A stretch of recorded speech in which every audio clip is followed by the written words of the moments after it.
Բարզիցների հետևորդներ, ինչպես խոստացել էի, այսօր քննարկելու ենք բնակելի տարածության վարձակալությանն առնչվող որոշ հարցեր։ Բազմաթիվ են քաղաքացիների ահազանգներն առայն, որ բնակելի տարածության սեփականատերերը առաջարկում են ժամանակից շուտ լքել բնակարանը կամ բարձրացնում են գինը, պահանջում են ավելի շատ վճարել։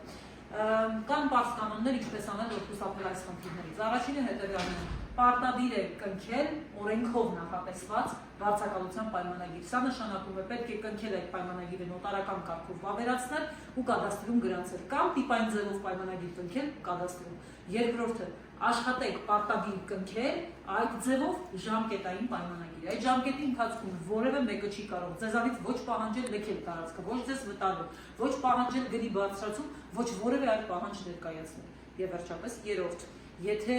ցանկանում եք, որ որևէ այլ նմանատիպ խնդիր չծագի, ապա ստորագրեք հանձնման ընդունման ակտ, այսինքն արձանագրեք, թե ինչ թերություններով եք գույքը ընդունում, որովհետև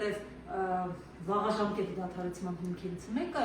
եթե գույքը դուք վնասել եք, որպեսզի ապացուցման խնդիր չունենաք, նաև հանձնման ընդունման ակտ ստորագրեք։ Այս պարզ կանոնների պահպանումը ձեզ կազատի բազմաթիվ գլխացավանքներից։ Եթե ունեք կոնկրետ հարցեր, ապա խնդրում եմ հետևել էջին, թողնել մեկնաբանություն եւ ես թորիով դրանց կանդրադառնամ։ Այսքանը, շնորհակալություն։